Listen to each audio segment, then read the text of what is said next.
No more dating apps. All my accounts have been deleted.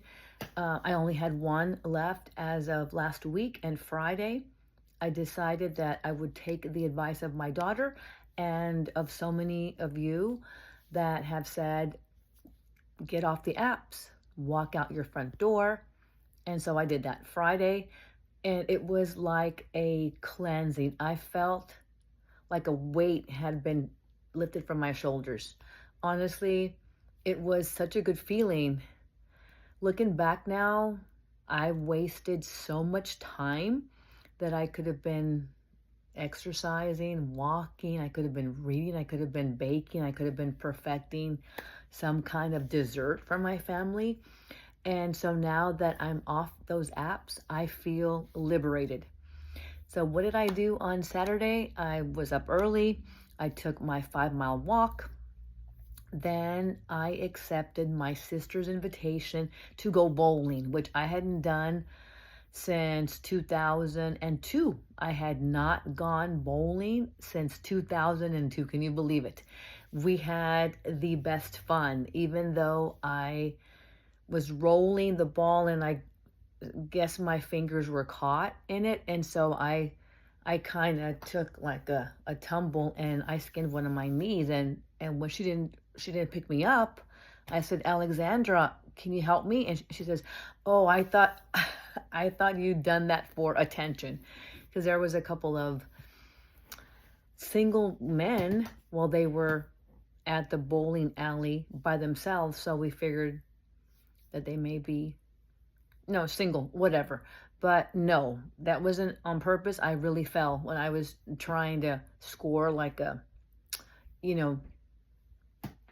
knock all the pins down. Anyway, we had such a great time. Then we went dancing for about 2 hours. My sister had surgery and on her ankle, on her left side, so sometimes it does hurt. But anyway, we were out there at a small little dance club in Round Rock, Texas. Coco's Lounge is what it's called. It's called Coco Lounge or Coco's Lounge. And she and I had the best time. We were dancing. No one asked us to dance, but the point of the story is that I felt liberated. I felt like, wow, no more time wasted scrolling on those apps, hoping to get a response from someone. Should I reach out? So I'm off those apps. And I felt good. On Sunday, I had an even better day, just kind of relaxing, enjoying nature. I walked through the grass barefoot, and it was just an amazing weekend. So you should be proud of me. Also, looking back these days, when I've had more time to be calm when I get home from work, and I'm out back with the dogs, just kind of listening to the birds sing, and I'm feeling the breeze on my face. Guys, what I'm thinking is that I probably subconsciously, unaware, was sabotaging my chances of meeting someone. And I'm going to tell you why. I haven't been in a relationship in 4 years, which means that I haven't been close to a man that's not my son or my dad. And so, honestly, all the first dates that I've had in 4 years, which is probably, I'd say, a good 150 first dates. I've only had 3 dates with one person, and that was this year. But before, it was just a first date, and we could already tell within the first half hour that things were not going to work out. There's no chemistry, and the conversation was awkward, blah, blah, blah. So long story short, maybe because I didn't feel comfortable, like my body image is not where I'd like it to be. And I've been thinking about it. When I meet someone that I really like, that I want to spend time with, after 90 days is what I've heard is a time frame for sleeping with someone.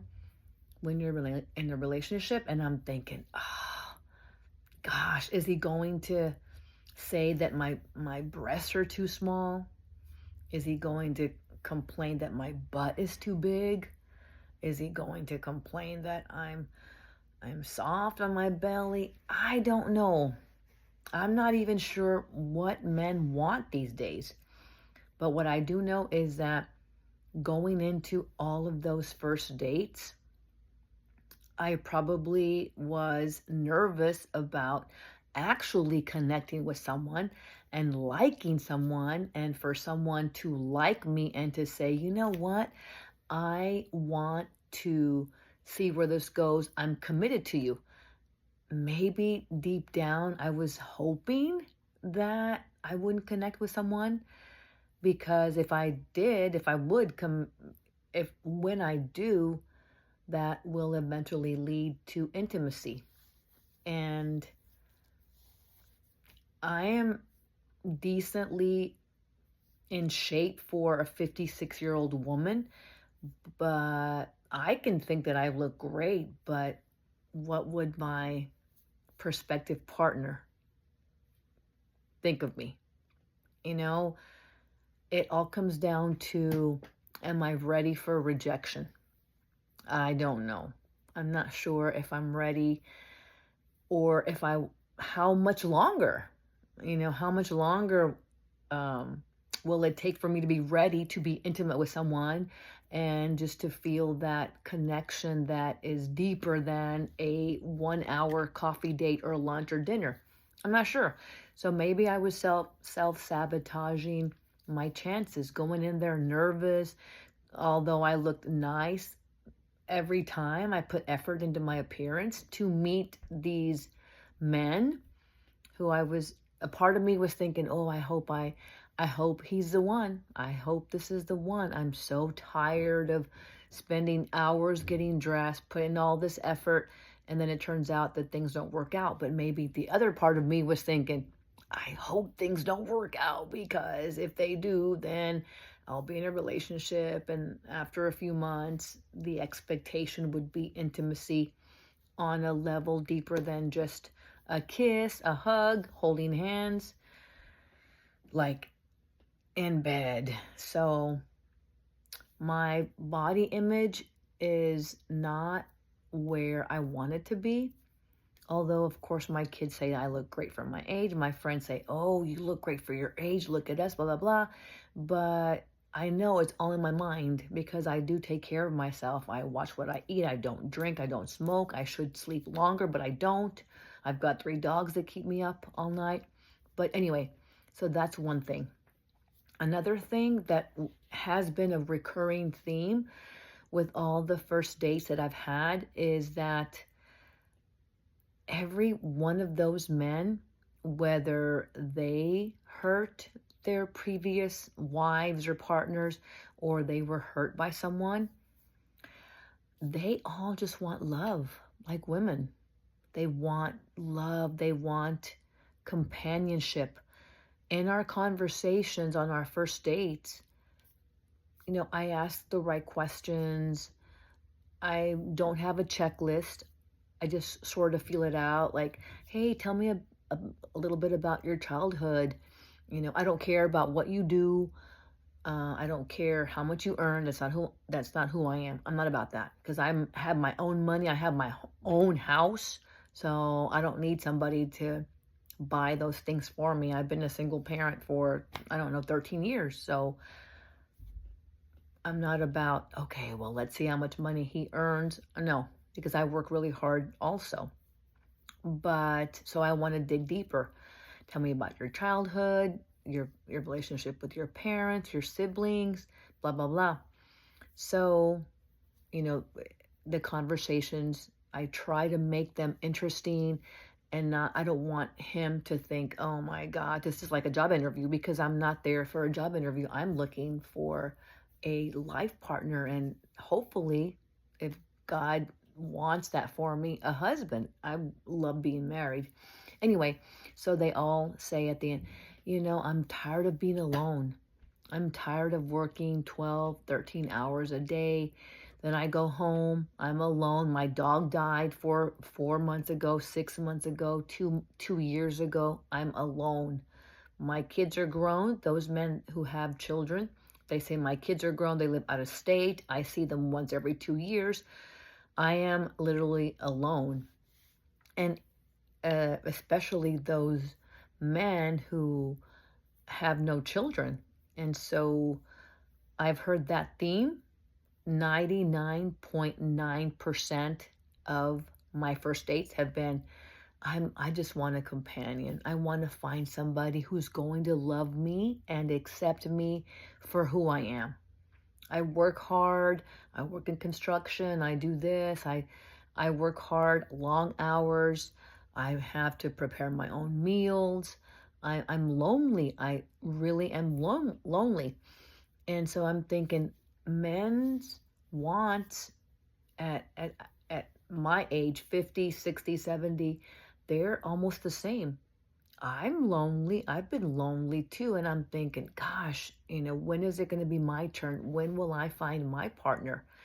I love seeing people in love and holding hands and laughing, and they've got these secret conversations going like at Starbucks, or they're shopping at Costco, and I'm thinking, I want that.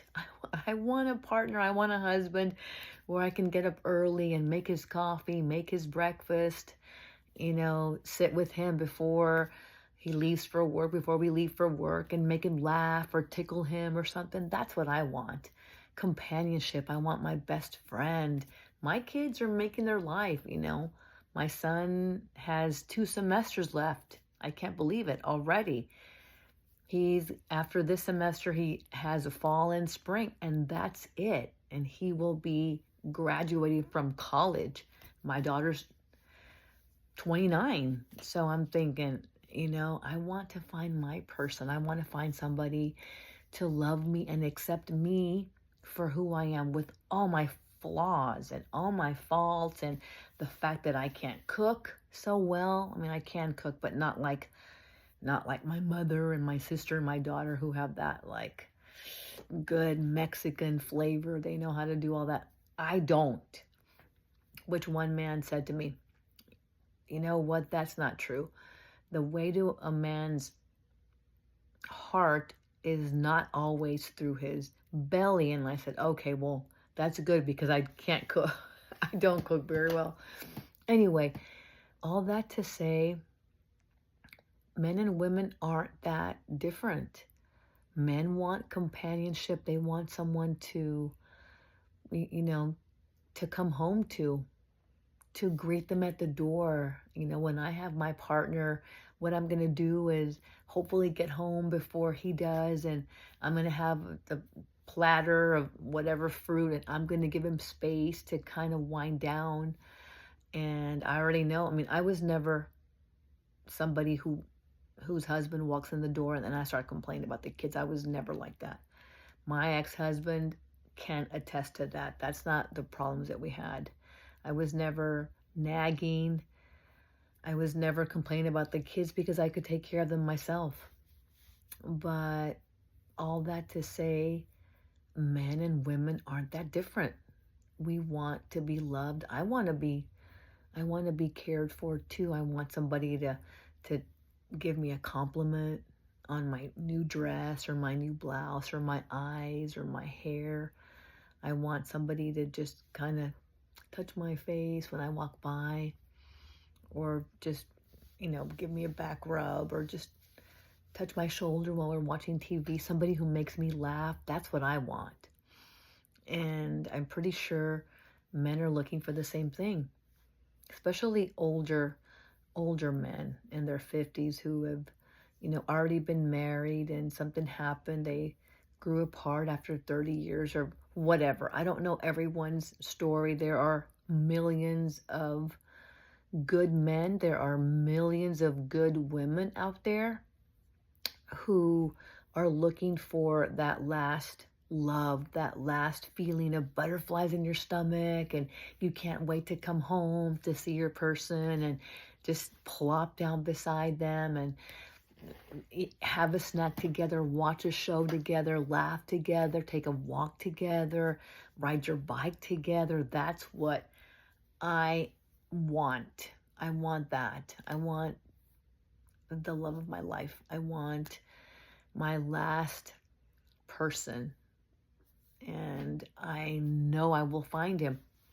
It will not be on the apps for sure, but I'm going to keep going out with my sister, with my friend, with my neighbor, with just people who invite me out. I will no longer say no. I've decided. My sister and I, we had the best time.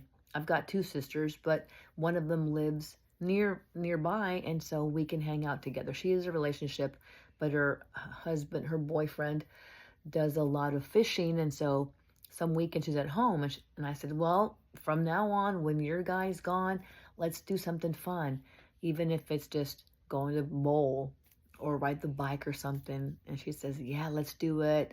Let's go have dinner together, or even go dancing at Gloria's at the Domain. But I've decided that I'm going to do that for myself.